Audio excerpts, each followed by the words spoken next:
morning. Did you have a restful night? I did not sleep well. My thoughts kept me awake. Your thoughts? There should be nothing to worry you. You're prosperous. The inn is always full. Sometimes it is too full.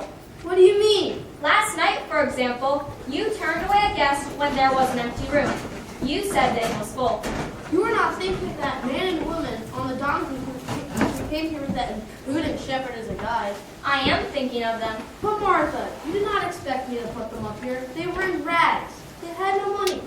This is respectful of them. There was no room here for them. There was an empty room. They would have rested well there. The donkey too, I suppose. What do you think would happen to the reputation of my inn if I filled it with tramps? They were not tramps. The husband told me they had come to Bethlehem to be taxed. I cannot get their faces out of my mind. They haunted me all night. And that poor shepherd who brought them here. He was so disappointed when you refused the couple a room at the inn. At least he persuaded you to let them sleep in the stable. Persuaded me with the aid of a piece of silver. Peter, do you mean you took money from that poor fellow? Why not? He's a shiftless rogue. I know him well. That woman's time had almost come.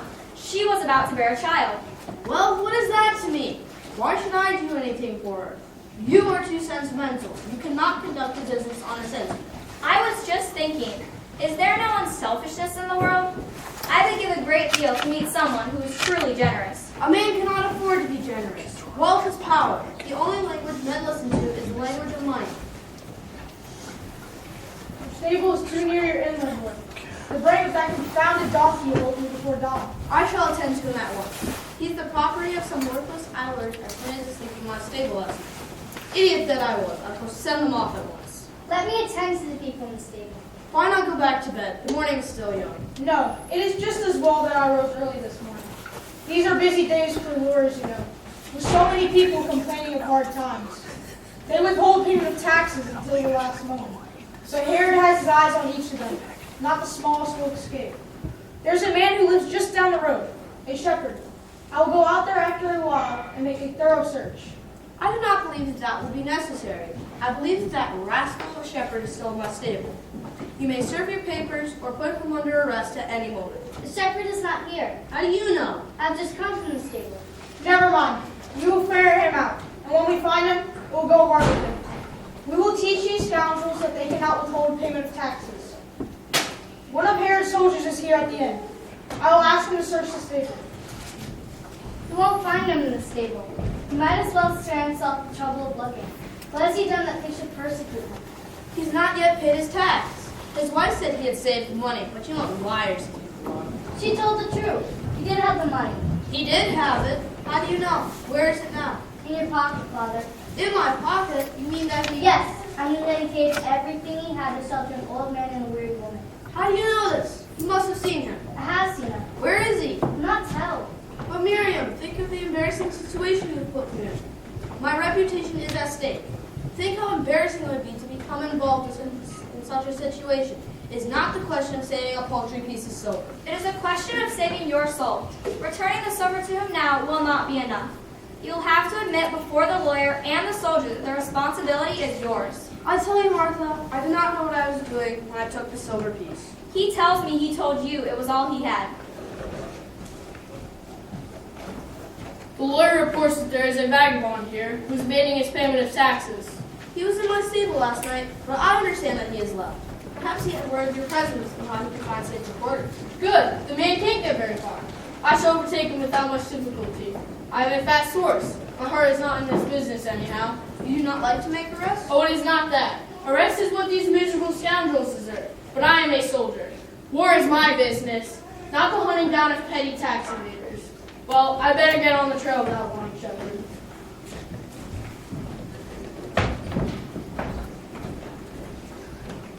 Good morning, landlord. Your inn is most comfortable, and what a quiet, restful spot this is. I suppose nothing of importance ever occurs in a little town like Bethlehem. Nothing of any consequence. It's been for centuries as you see it now. Nobody could imagine a great event disturbing its serenity. How's your patient, doctor? Elizabeth, if your maid, who you brought here yesterday. Probably in the best of health. She called me to her bedside only twice last night. Is she not ill? She is as well as you or I, but she thinks that she is sick, and it is to my advantage to encourage the notion.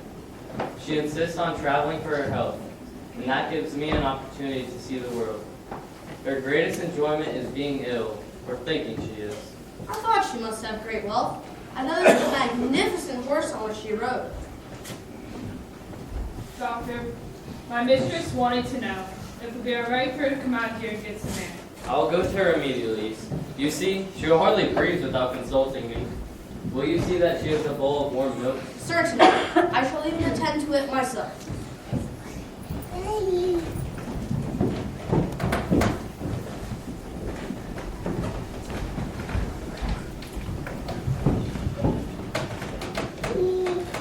But I tell you, this is the place we met three great gentlemen who said they were following a star that would lead them to the birthplace of the Savior.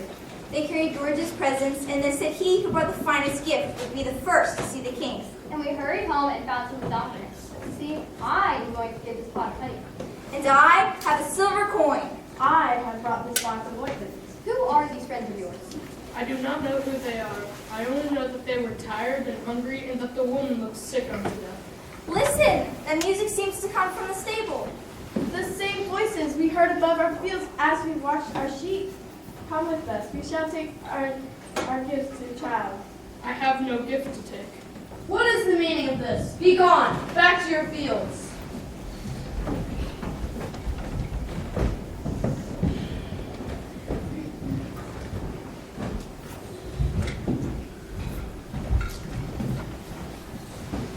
You will be quite comfortable here.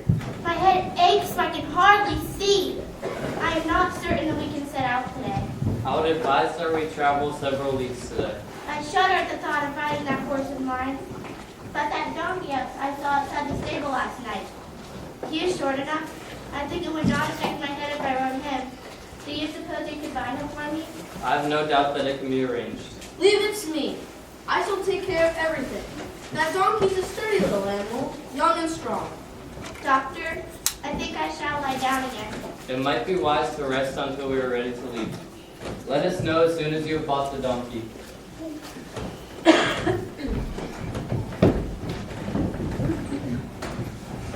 What do you want? I told you that. What can I do for you? I've been hiding in the fields. Your daughter showed me a safe place there. I heard the donkey braying. He is hungry. I came to ask for some hay. Of course. Take as much as you wish. Wait. I want to have a little talk with you. You realize that you are evading the law. I can't help it. It's dangerous business. One of Herod's lawyers is here now. He has the papers ready to serve upon you. I know. Your daughter told me. A soldier in Herod's army is looking for you at this very moment. Yes, I saw him running down the highway. I think I can attend to these men too. A little silver will make them deaf and blind. Oh, thank you, sir. I shall always remember this. And in return, I'm going to ask a small favor of you. Anything that I can do. Anything at all. That couple in the stable. I heard them say last night that they can never repay you for what you have done. I have the chance to sell their donkey. The donkey is not for sale. But you can persuade them. They need money. They do not wish to sell the donkey. But you have only to ask them. They will do it for you. I will not ask them. The little animal means too much to them. He served them in their hour of need. Be sensible, man. Do you not realize that your very life may be at stake? The lawyer and the soldier are very hard men. A prison is not a very pleasant place. Well, why don't you say something? I have nothing to say. Good morning, sir. I'm happy to welcome you to my inn. I have just one room left, the finest in the house. I want no room. I'm sure we can reach some satisfactory agreement. I've been saving it for such a personage as you. Rooms are scarce, you know. You will not find one of these for many leagues. It is fit for a king. You did not think so last night. I do not understand you, sir. You forced the parents of the king to sleep in your stable. I see you must have your little jest. Ha! Nothing royal about them.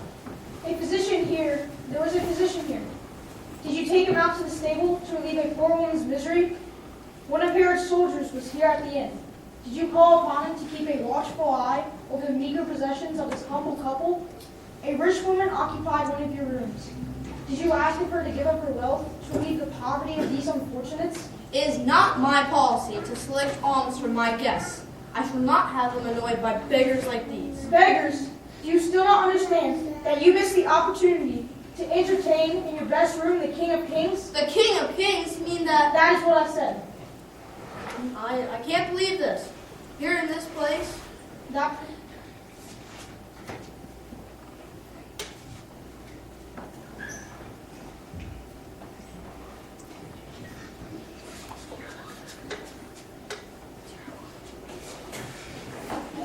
I do recall a prophecy that a Savior was to be born in the city, but That prophecy has been fulfilled. He lies asleep now in your crude manger, and his parents are that weary couple you turned away from your end. I cannot believe this. A humble workman and his wife, they came out of Nazareth. Oh, man of little faith, are you one of those that believe that no good can come out of Nazareth? But this is incredible. Here in this place, The greatest event in the history of the world has taken place here. An event that shall change the destiny of mankind. And you were so stupid that you could not realize what was taking place under your very nose. You had an empty room, and you refused it to this couple. but I did not know. That room might have been the birthplace of the Son of Man, but you forced him to be born among your cattle. And I tell you, the world will soon forget your name. But of your stable, it will make a shrine, to which will come countless generations. If I had only known, I would have placed all I had at his disposal. This poor shepherd did not know either. He did not know that these humble people were to be the parents of the King of Kings. All he knew was that they were poor and alone and had no place to lay their heads. So he gave all he possessed in the service of his fellow men. But I tell you what he gave was a paltry sum. See, here it is, a miserable piece of silver. Yet it is mightier and more precious than the treasuries of many empires. Come, you shall be the first to see the king.